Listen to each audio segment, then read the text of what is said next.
Welcome to Inglorious Banters. This is our first episode, The Phantom Hobby. My name is Tim, and beside me on the recording couch is Mitch. So, how you going today, guys? We are going to be talking about a few things today. First off, we'll just go through what this podcast is about and what our aims are with it. And then we'll rattle through a few juicier topics that we might talk a bit more about. Definitely. So a few things we've got down the pipeline, a few things we're going to be getting into pretty soon, along with everybody else, especially considering this podcast on this episode, we're doing a bit more bolt action content. So if you're into that, definitely stay tuned. So otherwise, still jump on and have a listen through, because you never know, you might find yourself a new game. Or you might just want to have a listen to us ramble on about stuff for the next, 30 minutes to an hour, whatever we manage to get out of this. That never happens at all. Yeah, we don't lose track of time at all. So we figured we might introduce ourselves by explaining a bit of our hobby background. Mitch and I both met working at Games Workshop in Wollongong, so we're all GW boys. Mm-hmm. My first entry areas to tabletop gaming and role-playing were way back with Space Crusade. And then up through lots of different Games Workshop games. And then as we sort of left the company, we both got into bolt action and some other games as well. A lot of other games. Yeah, every other game we can get a hand on. Very good at the shotgun approach to gaming, so you can try a little slice of everything, the smorgasbord method. Yep. Did you want to say anything about your particular areas of interest in the hobby?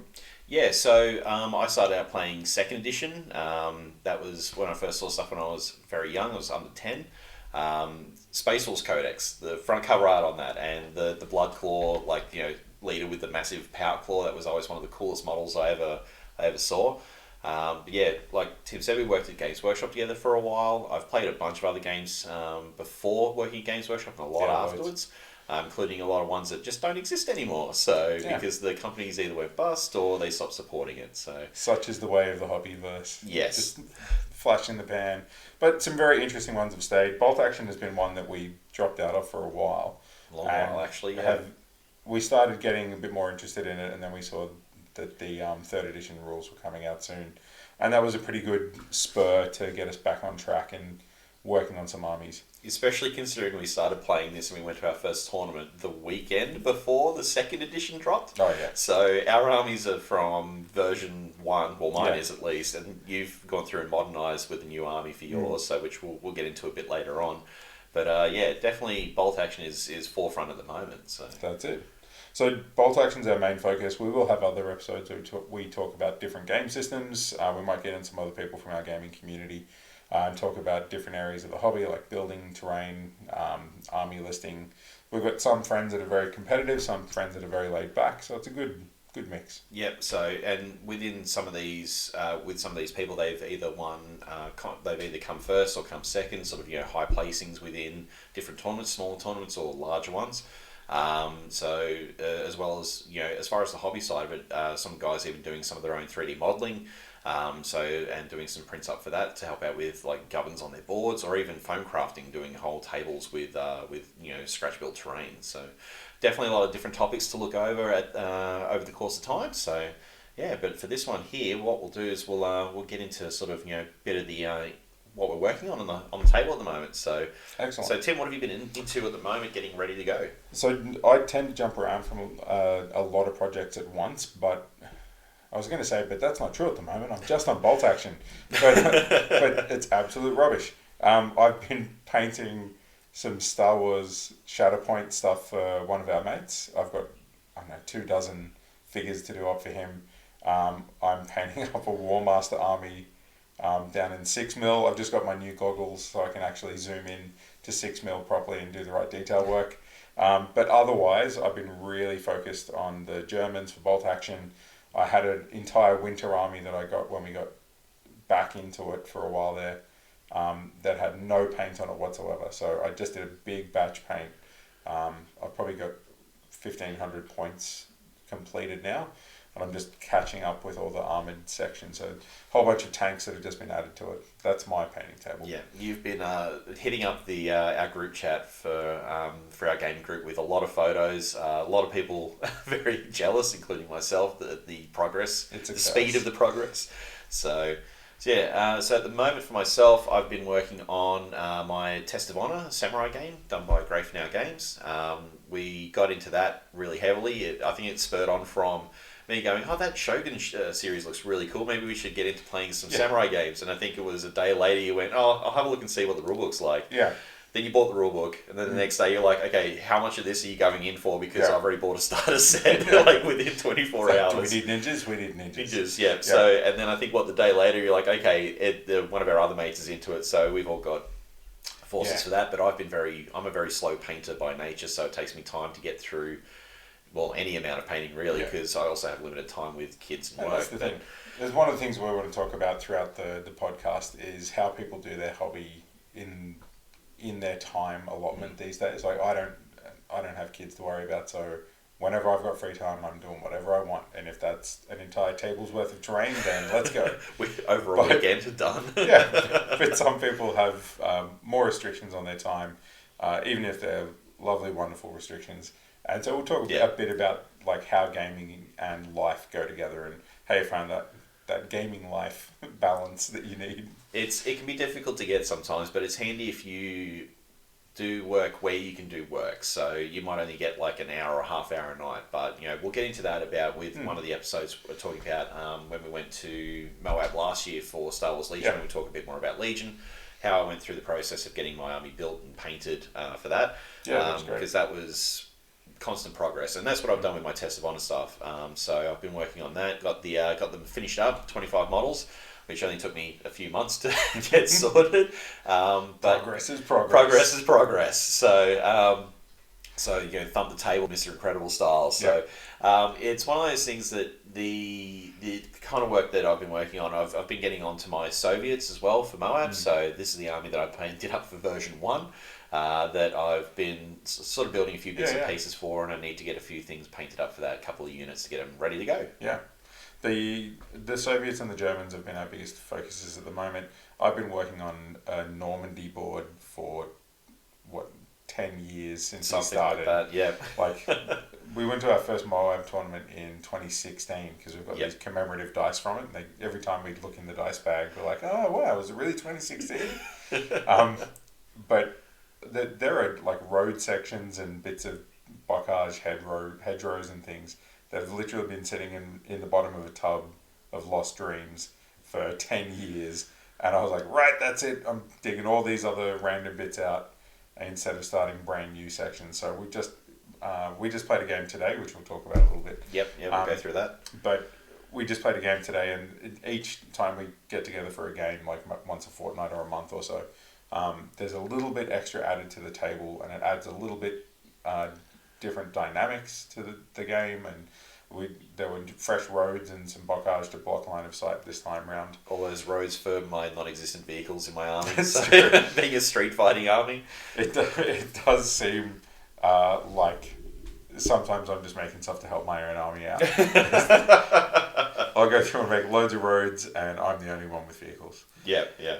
But that's the big thing. Like we've both got a genuine love for the hobby and getting all of our projects done, but how fast that happens is very variable, and realizing that you can't be like, if Mitch and I compared ourselves based off what we get done, that would be very unfair. Different life situations, different amounts of free time, and different approaches to how we do our hobby anyway as well. So whether it's time, like you said, time restriction, or whether it's down to what level you paint at. So you paint quite fast, like quite well.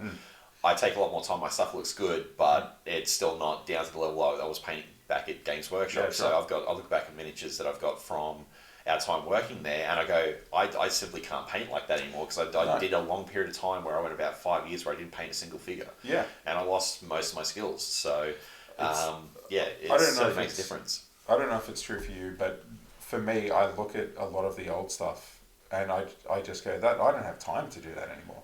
That's true. And my problem is that I've got a huge backlog of stuff to do.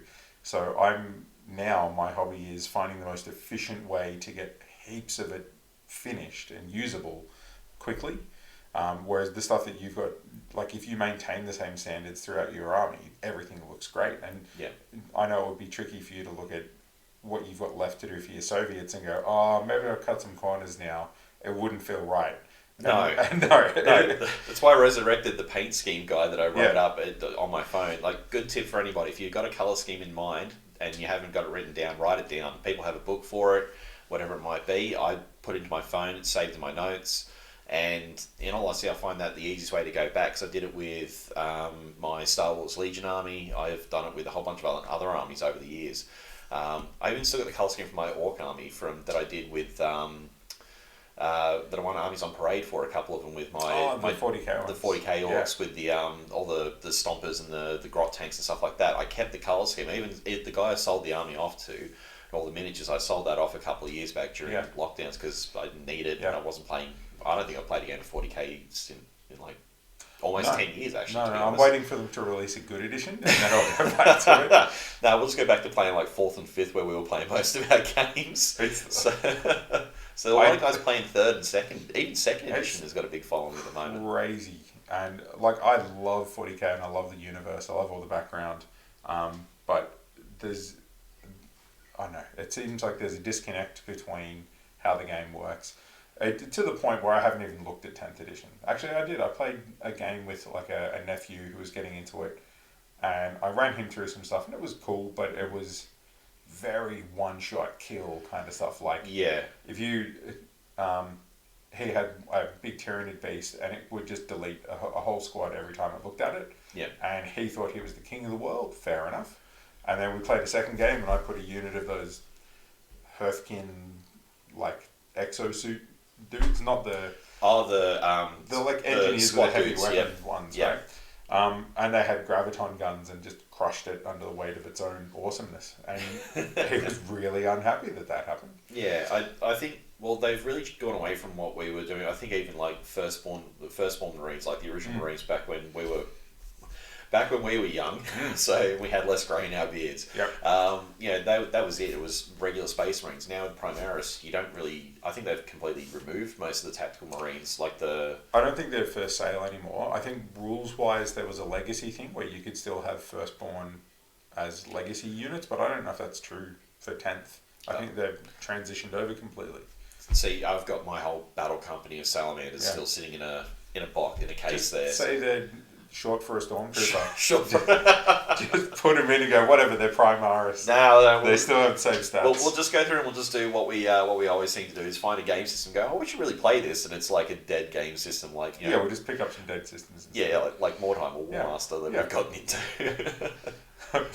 So, you probably heard as we went through there on sort of the state of our different workshop tables, there was, Test of Honor, Mordheim, Bolt Action, 40k. We talked about Star Wars Legion, Warmaster as well. Last year we got into, this year we got into Silver Bayonet as well. Because I'm a big fan of that game. So both pretty big on the old world because we're huge Warhammer Fantasy fans, and bringing the old world back looked really good to us. So all of those are potential episodes coming up if people are interested in seeing what we think about them and what we're doing in those realms. There's too many cool games. Like, it's something that because I listen to a lot of hobby podcasts because I do, like, when I'm driving to work. I used to have a longer drive. I don't have quite as long a drive anymore now, but I used to listen to Cast Dice, Brad at Cast Dice there, and one thing he would always say is, we've got to, we need to be, about spending our hobby time and our hobby dollars on what we do, because we are time poor. So regardless of whether you've got family, kids, whatever it might be, everybody's time poor these days. So you might have 4 or 5 hours in an evening, but if you've got to do everything you need to do in that 4 or 5 hours, certain things, it takes a toll. So you have to go through and do it. I might get like an hour a night doing painting, but again, progress is progress. So whatever you manage to get done, you get done. So with all these game systems to pick from, it's very hard. You're right about the shotgun approach, most definitely. So absolutely. And everybody's got a different approach, and we'll see how different our approaches are to our mates, and just to each other as well. That might wrap us up for what's on the workbench, and we'll get ready for the next section. Cool. Our next section is called the state of the game, and the game that we're looking at this time is bolt action. Yes, getting ready for version 3. So we've been getting our armies ready to go for Moab, which is one of our big tournaments here in New South Wales. So we're about an hour south of Sydney, so where it's being held. So definitely one of our big ones for the year. But with version 3 coming out, we wanted to spend this some time on this episode going through and talking about what we think of the stuff that's come through already as far as the articles Warlord's been releasing. And I mean, look, a lot of places have already gone through a full breakdown on everything, and some from a competitive point of view, some from just regular standard point of view. These are just our takes on it, and it's something that we've been talking to each other a lot through just our chat, because we're the only guys really into bolt action at the moment. So we've been nattering each other's ears off the last 2 weeks. But we'll corrupt the others soon. Look, I'm pretty sure we've got one or two others that might be jumping in quite easily. So as Mitch said, we're going up to Moab. The Moab tournament, Mother of All Battles, is a really good event. They have a ton of different games, a lot of historical war games of different kinds up there as well. But they often have, usually their two largest game sections is Star Wars Legion and Bolt Action. Yeah. I think 40k was pretty large last year, but I know that the Age of Sigmar guys went off to their own tournaments. They do their own thing at the moment. Yeah. So, but they did have some 6th edition last year. Yeah. So, because a lot potentially of people, Old World might start moving in again. I think they might have had a thing up on their thing about Old World. Nice. So, but that's something for a future episode. So if we get around to it. So, but yeah, so bolt action up at Moab. We're busy building our armies, that sort of thing. The tournament uses their own selector. That's the derp selector from the guys down in Tassie. Yep. Ian has, and I've known Ian for a lot of years. I've played against him at Lord of the Rings way back at Clash of Titans in like 2014 or something was the last time I think we played. He used to come into the shop when we were still working at GW. He'd come in to get into Lord of the Rings. Yeah. So I can't remember if we mentioned it, but the Moab tournament is still a 2nd edition tournament. Yeah. So we're in that horrible game state where we're learning all these new rules and going, wow, that's awesome. And then we had a game today and had to forget all of those rules and just focus on the 2nd edition rules. Yeah. So from what we've heard so far from Warlord, we've had an article about the changes to the platoon selectors. Yep. The different reinforced platoons that you can get. We've had one about the medium machine gun changes, shooting changes, and I'm sure there's one more that I've forgotten. I don't think that's come out yet. I think that's this Wednesday. The shooting one? Yeah. So, no, the shooting one came out. The special rules one is the next one, Special rules is next. Which will be interesting to see what they do as far as some of the rules that will affect. Yeah. Like, I want to know about tank hunting. So, considering my army's got like a lot of tank hunters in it, is there, is that going to be more covered in the vehicle section, or is this going to be like a tank hunter special rule? But, some of the special rules being added to the units, especially for like, outflanking, things like that. So, scouts, different things like that. It'll be interesting to see what they have. For perspective, we'll touch on this more when we talk about building the bulge later on.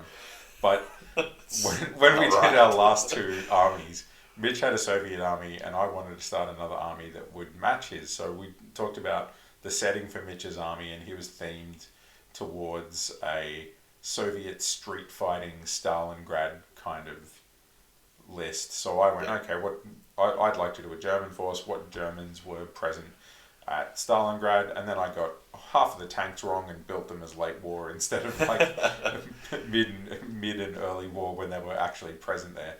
So it's kind of a bit of a reboot for me, but we had a lot of fun matching each other up, and we've got very different styles. The rules that apply to my army are very different than Mitch's street fighting army. Yeah. So from the articles that Warlord has teased us with so far, which rules do you think are going to have the biggest impact on your army?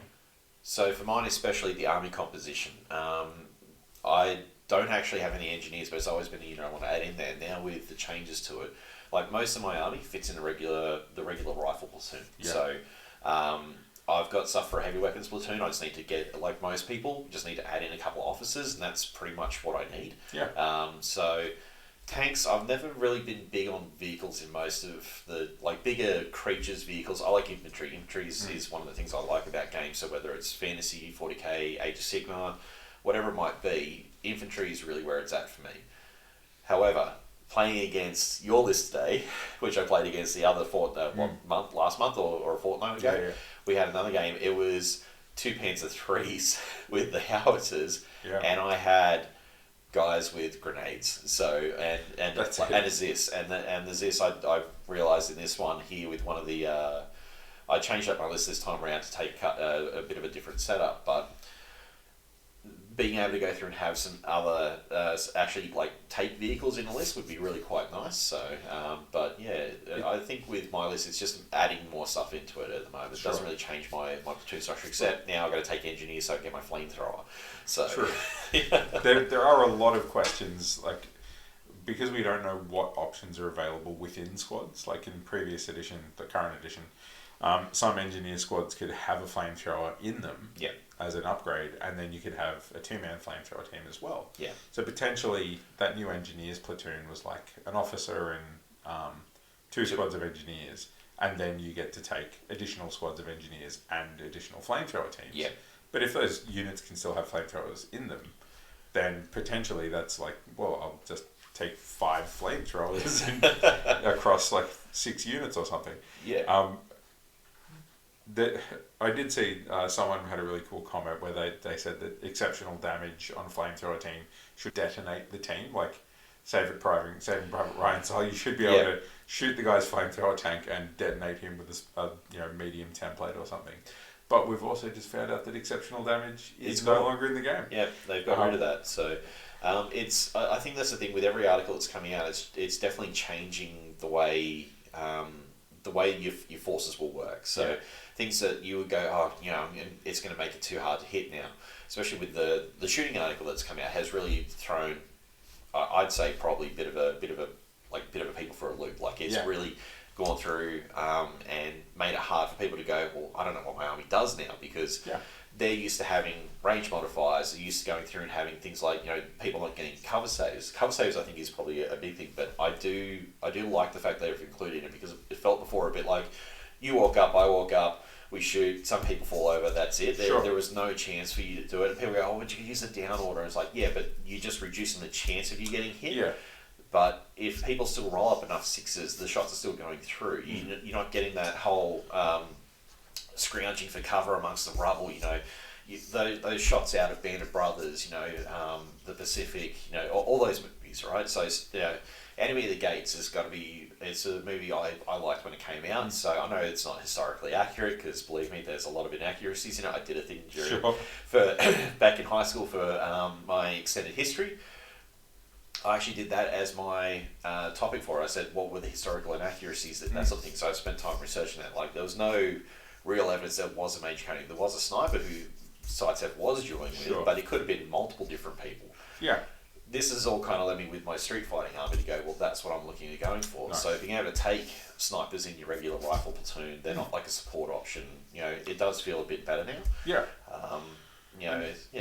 So we haven't specifically talked about this, but I thought it might be interesting to go through those sort of 4 categories that they've teased and just say whether you're for it or concerned, right? If you're pro or concerned, not that we're like against any of it, but if you can see an upside or a downside to it that people might want to understand, because some people that are listening will be completely au fait with all this. They'll know everything that we know, and some people might be a bit confused about what's changing. We are by no means experts in the rules. We are enthusiastic fans, and that's about it. So, the new platoons. I like them. I think they're a good way of doing it. I honestly think that one vehicle, and that's all you could have, made it very difficult if you're like, but I want to take 2 armoured cars. You have to then find a selector that you can use 2 armoured cars in. If you want to take a pair of tanks, you want to take like a command tank, like now with obviously you having to take a command tank. But if you wanted to have a, like Warlord has sold, the Panzer Zugs, where it's like, 3 Stugs in it or something like that, or 3 Panthers. You can actually run that now as you list without playing a tank war event. So like a tank war game, like it depends on what they change with vehicles as well, because that's something that's coming up that hasn't been elite, and except for with the medium machine guns, which is the next thing. So what about your take on the army composition? Platoons are great for me. One of the big things that I found was in the second edition and previously in first, you would fill out your first platoon with whatever you wanted. Sometimes you would minimize those so that you could jump across and start a second platoon just to get one more of an additional unit. Now the derp selector that we use for Moab basically looked at that and went, from what I can see, they went, well, if everyone's taking double platoons to get all these things just to get one more mortar or one more vehicle, they just changed the availability on most of those units, like mortars, snipers, flamethrowers, tanks. They just changed that to 2 anyway. Yeah. And the new Warlord selectors mean that you can, it's a bit more themey because you'll go, here's my basic rifle platoon, and then I'll decide if I want to be a fast moving force, then I'll focus on my recce platoon. Yeah. If I want to be a close range, like intercept force, then I'm going to focus on engineers, and I'm going to get all those veterans and flamethrowers in there. So I'm all about it. I think at the worst, people are going to have to buy more models, which is kind of why we're here anyway. Yeah. And most of us are just going to have to buy, one extra officer, or, buy a blister pack, 2 or 3 officers or something. Yeah. And then you add just an extra one of the units that you like already. If you like tanks, now you can have 3 tanks. Go for it. Yeah. So pretty big on that. Yeah. So thumbs up for us. Definitely, yeah. So looking forward to changing up a few things, especially with when we get to doing our building the bulge section. We'll get up to shortly. So, what about medium machine guns? I like the changes they've made. Look, they make a lot of sense to me. It's long has it been said that the medium machine gun was not the right weapon in bolt action. It didn't represent how important it was to the war. Particularly as a German player, where we've got a lot of bonuses to our MMGs, they get extra dice for all their machine guns. I don't know if that's still a thing. My fingers are crossed. We'll have to see, I guess. That's once we see the actual armies of later on. But I'm a big fan of the fact that the basic machine gun has 6 shots coming out, because it's a dug in placed position. It's a team in the right spot, ready to fight, with all their fire points spread out everywhere. They know what they're doing. I don't mind at all that it's half the shots on a vehicle, because the vehicles are generally moving. They have much more limited line of fire. When you talk about the difference between firing from the hull of a tank and firing with 2 mates that are loading for you and spotting for you, there's got to be a difference. Yeah, and that was one thing I found when I was running my T-34. I was finding that I was going through and mainly using the medium machine guns. I wasn't firing the anti-tank gun, because I was either, I need to clear people off an objective, and if I'm getting more shots out of that, I'm better off running that than one single shot that will paste the guy entirely, but doesn't actually go through and give me much else out of it. So, and I think the changes with it now, because it led to things like you had the whole Dakar Steward, which I've never come across, I've never faced, so I probably wouldn't take it anyway. But just the sheer number of shots coming out from something like that, it would not make it a fun experience to play against. And that's why even early war armies, where you had a lot more medium machine guns on it, you used to see more of that. So, and made early war tanks being used in later war armies was suddenly a thing, because everyone just wanted that efficiency. Yeah. So something that happened in our game today, I've got a couple of Panzer IVs with light howitzers on them, because that's all good. Thought it was 3s. I don't know my tanks as well as I thought. That's all good. It's usually a big clanky metal thing that needs to die. Yeah. But they've got a light howitzer on them, which is good for hitting small groups of people. But half of the time there are so many modifiers going into hitting someone in second edition that if I have to move around a corner and fire, then it's -1 for moving for long range, 2 for the unit being in cover. I'm already needing 6s and 6s just to hit a target, and if I do, they'll cop it really bad. Oh yeah, well, but the chance of hitting is just incredibly small on a single shot weapon. Whereas realistically, a tank firing a howitzer at a squad that's dug into a position is going to hit them, but the cover is going to save a lot of them. And when we get up to talking about the cover saves, that'll become a bit more of a focus. But it makes it really hard to use the turreted blast weapons or the HE weapons when could take one shot that could hit 5 guys, and it needs 6s and 6s to hit, or you could fire all the machine guns on your tank and hit 12 shots at them.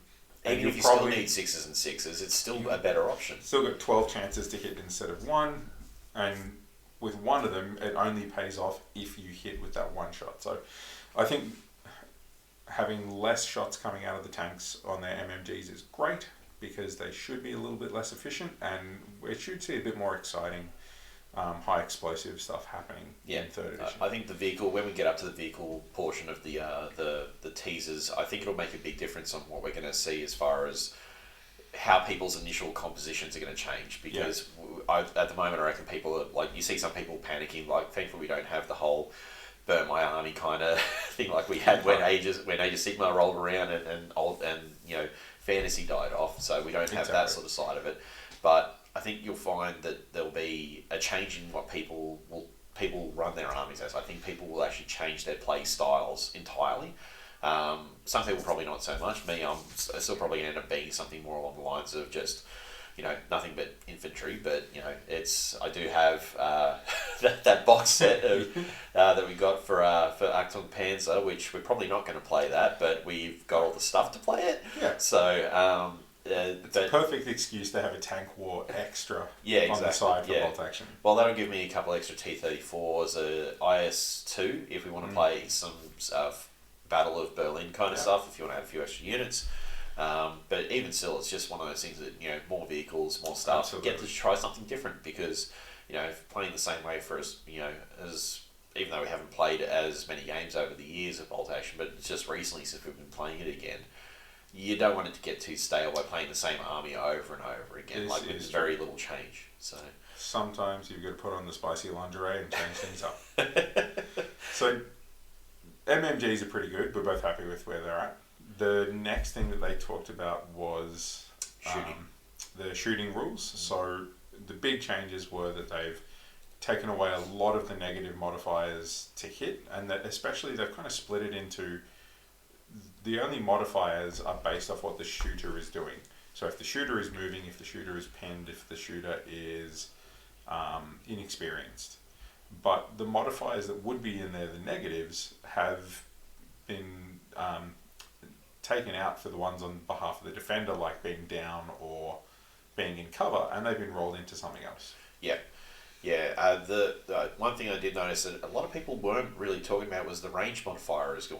Yeah. So everyone was talking about, cover saves this, you know, this, that, the other thing, but I didn't see anybody mention about long range is gone. Maybe it was just the sections I was looking through on like Facebook and that sort of thing where people were talking about some of the rules changes, but having everything hit on a 4+ now as base is not necessarily a bad thing. So we might see some units that might come out with in the special rules that might make them, you might have not necessarily a whole force of sharpshooters, but you might have like an ability where you go, cool, once per game you can go through and utilise this as, you know, if they're given an order, it might be rolled into the order system. The officers might be a focused fire or something like that. Yeah. So I suppose the time will tell when we come out to the new articles as to what's coming through. But cover saves is definitely something that I think is a good sort of change, because as today I was scrounging around in the dirt on an objective with like getting pummeled by rifle fire. Howitzer tank rolled up the road, point blank, pretty much shot me with a howitzer, and think that missed. So which was, you know, on one of the turns was all right, but overall I think would be a pretty nasty thing. So look, I think the new version will help the realism of it, because take that situation, a tank was literally like 3 feet away from a squad that went, we're just going to lie down in the dirt here because we really need that -2 modifier to go with the -2 for the barricades, and it made it -4 to hit, and could barely hit the broadside of the barn with the howitzer, when realistically he would paste that target, but quite a few of them would be saved by the fact that they were, you know, pressed right up against the barricades. And I think we'll see more of those kind of Hollywood moments happening with the new rules. And as we've discussed before, it also means that the defending player has something to do. Aside from just saying, I will go down, they can actually roll for you cover saves and see how bulletproof that fence really is. Not that bulletproof. So there was a lot of dead Soviets on that objective. So yeah. So the shooting phase it's a thumbs up for me. I'm liking all the changes there. Yeah. So I know there's been a bunch of rules that have also been teased from off the photos of some of the cards, like with the HMGs getting more shots. So you're... I'm pretty happy about that for the future. I can take HMGs in my Soviet force. There is an option for it. I just need to get models for it that actually, kind of fit with my theme that aren't like wearing heavy jackets or engineers or something like that. That's something down the line. But also things like some of the special rules on how green units work, things like that. Yeah. So I mean, there are a lot of other podcasts that have gone through and a lot of other people like online on different articles have already gone through all the nitty gritty on that. But not with our accents. So no, not well. Yeah, counts more when it's from Australia. I don't know. Well, I mean, there's a couple of other Australian guys out there that might do this, but Yeah, look, well, I was very excited, like a bit of a fanboy moment, to see the Ghost Army podcast back up and kicking goals. Yeah. Because once we started thinking about version 3, then we were both talking about cast dice and the Ghost Army podcast, and just listening to them talk about the same things that we're talking about, but everybody's got their own perspectives. Yeah, that's true. And it's interesting because we really have quite a limited exposure to the bolt action tournament community. Yeah. We've got lots of friends that have played on and off here and there, and we've met a lot of people that have played. But usually our bolt action experience is the two of us playing against each other a few times a year kind of thing. Yeah, sometimes with the other guys.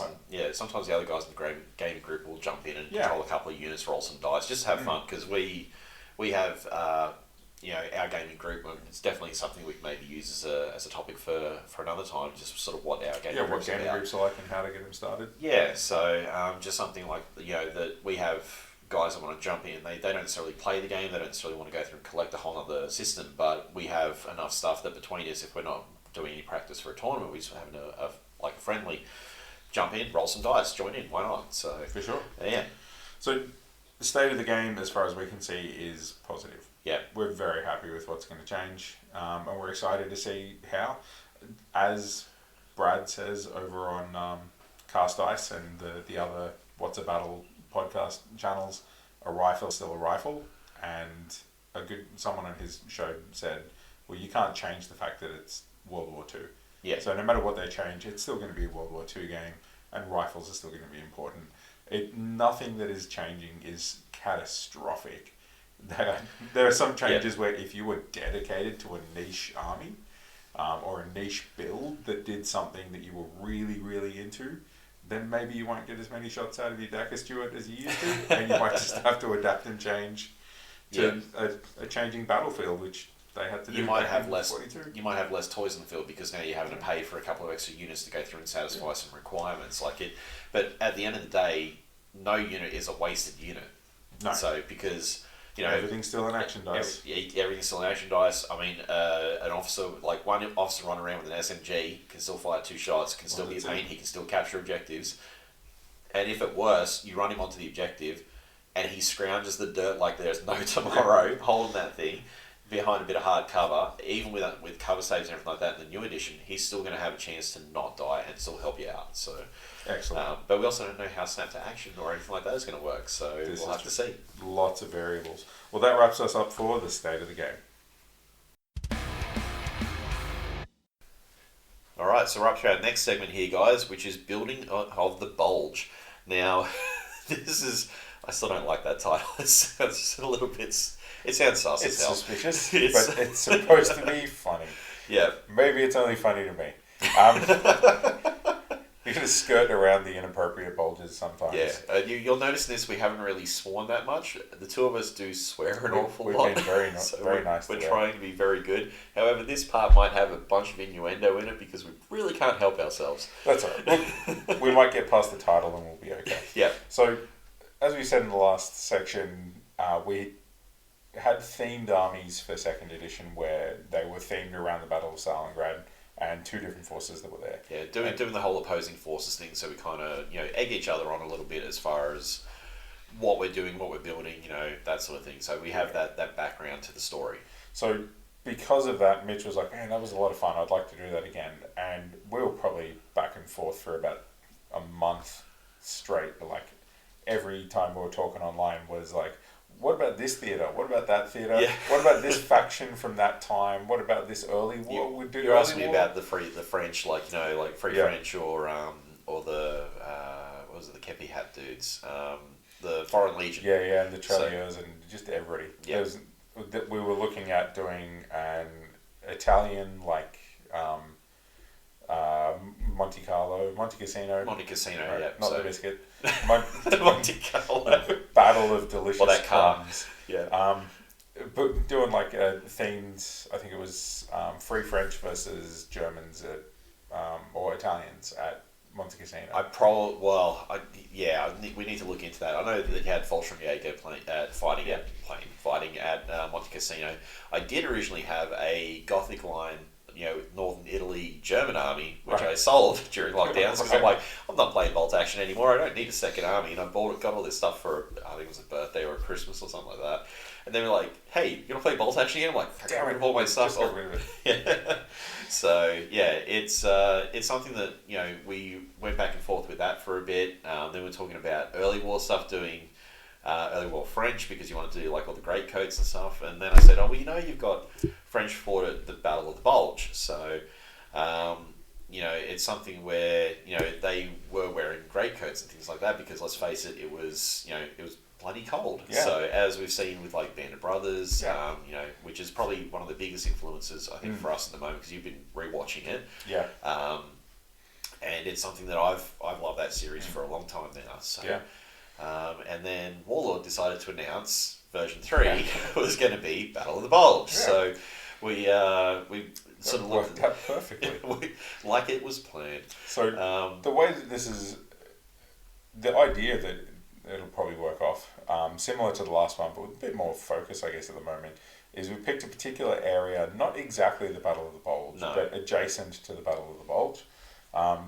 In the whole Ardennes offensive and Operation Nordwind, there was a whole bunch of stuff going on. The Colmar pocket is sort of where we're looking at. So there's a small French town called Colmar, which is very picturesque these days, but at that point in the war was a linchpin location for the German army, and the Allied forces were really flooding in to try and clear them out. So Mitch had read about it in some documentation from Flames of War, I think. Yeah, it was a Flames of War selected that I'd found for when I was looking at doing an army.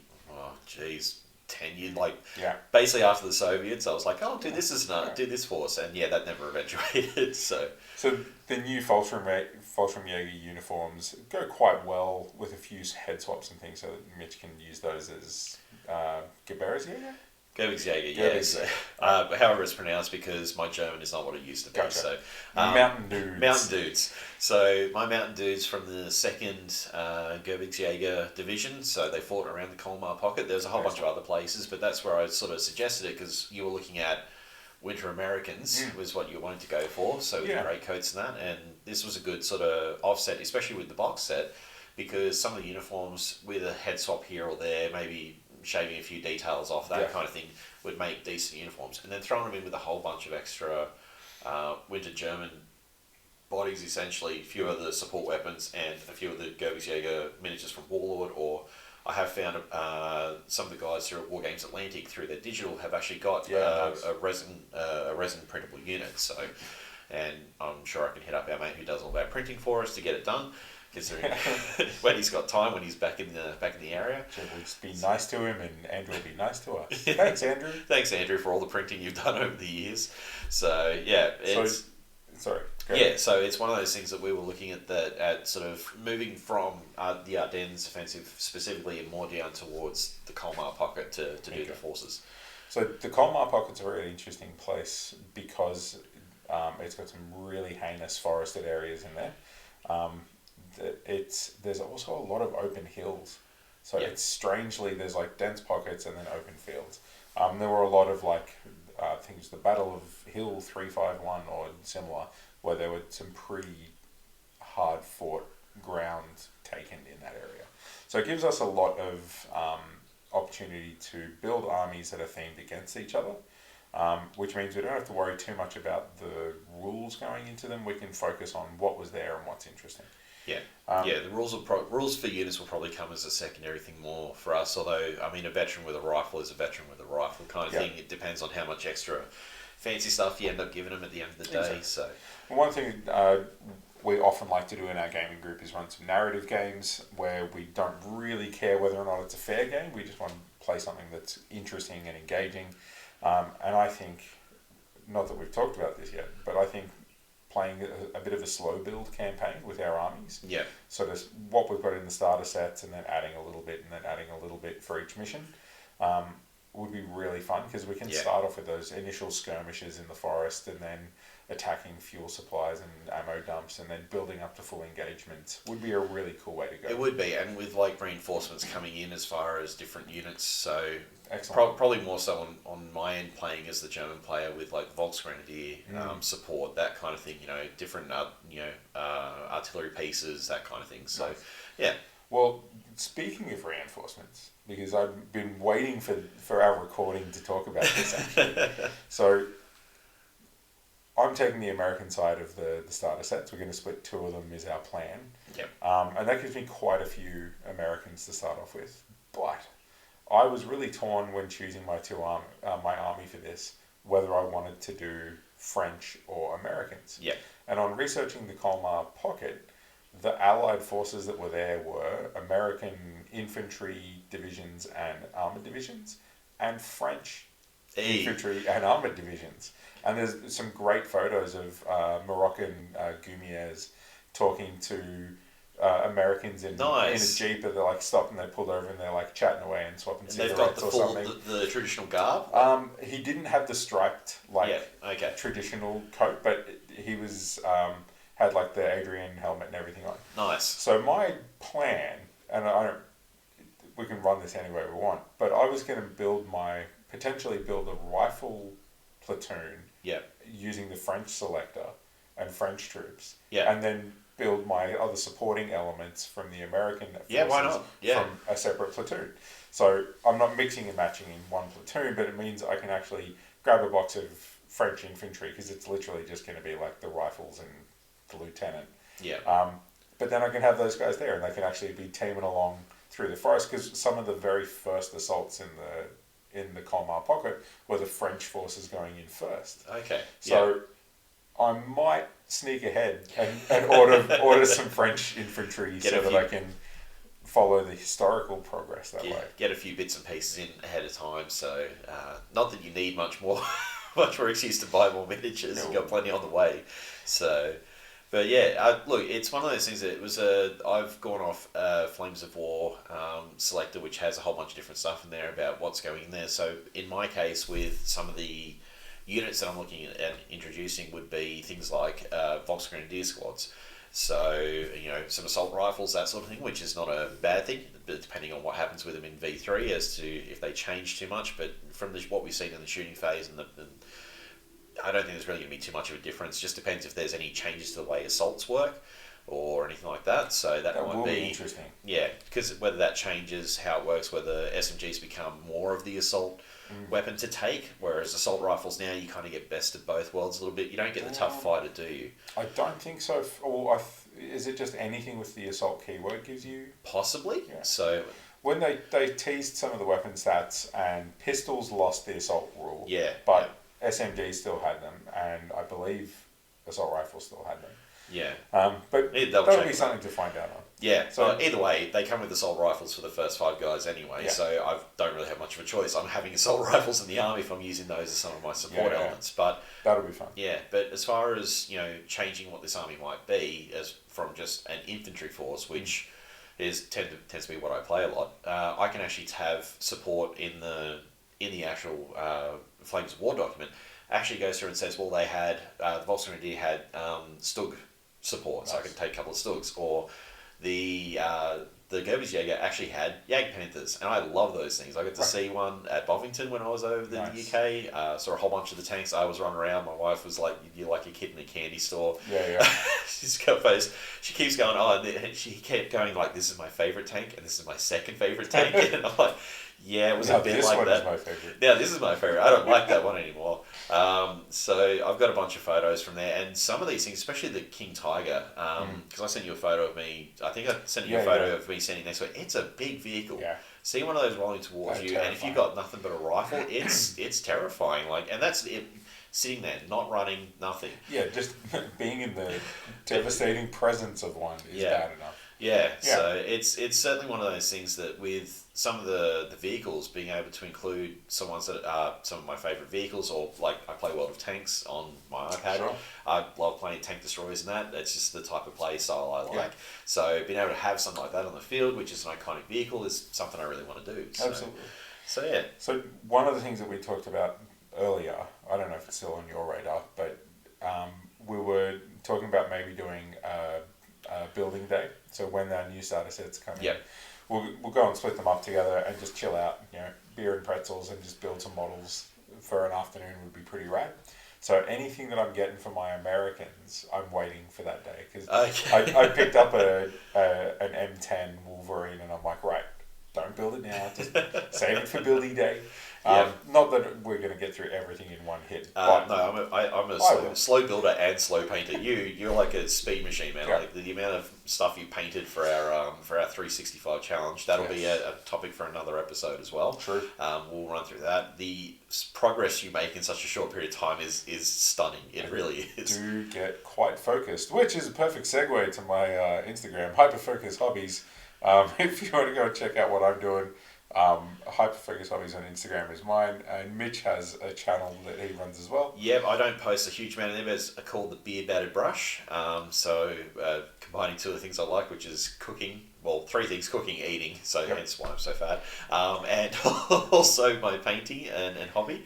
So it's where we've been sharing a lot of our progress from our challenge on there. So sharing photos of our game. So we'll actually be chucking a few. I'll probably chuck up a photo or two. I didn't take as many photos today as we normally do. No, we're too distracted trying to remember our rules and play within the 2.5 hour time limit. Yeah, the time limit for the tournament, and then go, oh, we're going to do the recording, and I'm like, got to make sure I don't get a message from the wife going, are you running on time? But yeah, we've been working on. We'll work on that together. But one thing we have been discussing is about terrain that we've been building. So you've been building the stuff for the Normandy table. Yeah. You've also done a lot of Fallout Wasteland Warfare. Absolutely. Tons of miniatures for that. You've been painting up that sort of thing. So the terrain that I wanted to talk to you about was for the battle of building the bulge, and actually building the terrain of the bulge. Yep. Because you just got yourself a nice snowy Arctic-y map. Yep, managed to get it's a cloth one. So I've got a neoprene one, which we've been using for playing a lot of our games. Fits really well with it. So it's like a double-sided one. It's got cobblestones or like flagstones on the other side. I use that for playing Mordheim. But the one I've got is like Snowy Arctic, which works really well for the Silver Bayonet stuff. Which again, when we get into that, works well for Canada. So because that's what really got me into wanting to play it, was that expansion book. And with this being in a winter landscape during that time in 1944, it's going to be perfect for what we need for the table. So I had thoughts about that where I was like, I'll talk to Mitch about it, because sometimes within our hobby group we team up on different projects. Like Ben and I worked on the Mordheim stuff for his collection together. Yep. And if you want to tag in and we'll do some building for your table, I'm more than happy to come around and spend some hours helping build and get stuff ready. Yeah. But making it multifunctional, so you can have a lot of natural landscapes and hills and forests and things that you can use for Silver Bayonet, for example, and then having almost like plug-in accessories that take it from that up to 1940 for bolt action wood. Yeah, some prepared positions, that kind of stuff, like sandbags. One thing I do have is a ton of trees that are all forest trees with snowflock on them. Perfect. Because Audi had a bunch of them on sale at Christmas time for their Christmas nativities. Fools! Yeah, they think they are for Christmas. No, they are for hobbyists. I went and grabbed 4. They're still in their packet in the back room. Perfect. So, and then I got a bunch of extra ones off yourself as well. So I quite literally have enough to do probably 4 feet completely covered with forest terrain. That's pretty good. Which kind of especially when you think about playing anything like a Bastogne game. Let's say we do actually end up doing something like that. So we just figure out something there. We can build a little small township up or something like that, like Foy or something like that. Yeah. Have some of those stacks, haystacks. I'm going to be a smart aleck here, but we could even fight around the town of Colmar. Well, yeah, yes, of course. So, but things like the haystacks, like the hide behind, little bits and pieces, broken down walls. Like there's a lot of different things. There's stuff you've been playing some Call of Duty, World War II, which has got some cool maps. A couple of maps in there where there's like a demolished church and like a corner piece from an old fortress, like a tower. Yeah. But then still overgrown by trees and things, and then blanketed in snow. And that stuff can still work in World War II, but can be amazing for an outdoor Mordheim setting. Yeah. For Silver Bayonet, for Scouts Out. I'm not saying Frostgrave. Start 3 more games to add to the list. Hobgoblin that I went in on the Kickstarter for that book. So I think we've played a couple of games. A lot of good options there. So those are all things that we're looking forward to in our Building the Bulge, which means we can play a lot of games in that area. Yeah. But we've got it's part of the fun of bolt action is finding a point in history and going, that's really interesting. What would a gaming force look like built on that point? So mine isn't necessarily going to be particularly balanced or anything, but it's going to have a lot of things that were present in that time. Yeah. And both of us enjoy building in flaws and strengths into an army. So Mitch's Soviets are a great example. They have loads of activation dice, but very small teams, and they can get knocked out easily. Very easily. That's a real thing that you've got to balance as a general to make that work for you. Yeah. And I'll be looking, because I love tanks, I'm actually trying to step back a little bit from the tanks on my American force and focus more on the infantry and the... I was almost going to go like heaps of inexperienced guys, but they weren't very inexperienced by the time they got there. They were pretty battered veterans. Yeah. I think that's the thing. We're talking sort of more than 6 months. In some cases, like it was around about that sort of time period. November, December, like it was coming up to that 6 month period since they landed, and a lot of those guys, if they had already been fighting since like the entire time, they were pretty much veterans at that stage. So, because if you weren't, you were like a replacement. Like they talk about constantly in the Band of Brothers. You came in and they were the first ones to go because they were trying to be too gung ho, that kind of thing. Yeah, so. Absolutely. So that's our plans for the future: is getting on board with version 3 through this Building the Bulge campaign. Yep. And we'll be doing lots of updates on our different social media platforms for that. And that's going to be the main probably more than me. I take forever to upload posts. I really do. That's it. But that's going to be the main focus of these episodes. So we've done one about what's changing in version 3 so far. Next time we get together, probably in a couple of weeks, we'll have a look at the next couple of updates from Warlord. Yep. Then what plans we've made, if we've had thoughts about what we're going to put in our lists or specific battles that we want to recreate. And we'll talk about those things for our next episode. Yep, so we'll definitely run through that. We'll have probably talk about a bit more about what we've been working on because, at the moment... Trying to make progress. Yeah, progress is progress. So maybe we'll pick a topic that we'll go through and talk about as far as what we're doing for, not necessarily as far as the gaming side, but more of the hobby or the community side of it. Yeah. Something that we might find a bit interesting to talk about. So, yeah. Excellent. So, all right, well, thanks for joining us today, guys, if you tuned in and stayed with us up to this point. So, it's hopefully this recording's come through pretty good. We'll definitely have to catch up again with you guys if you enjoyed it. Absolutely. So leave any comments or constructive criticism below. We know this is definitely going to be not the greatest recording possible.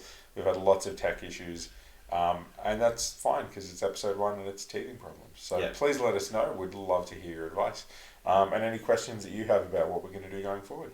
Thank you very much for your time. No worries. Thanks, guys.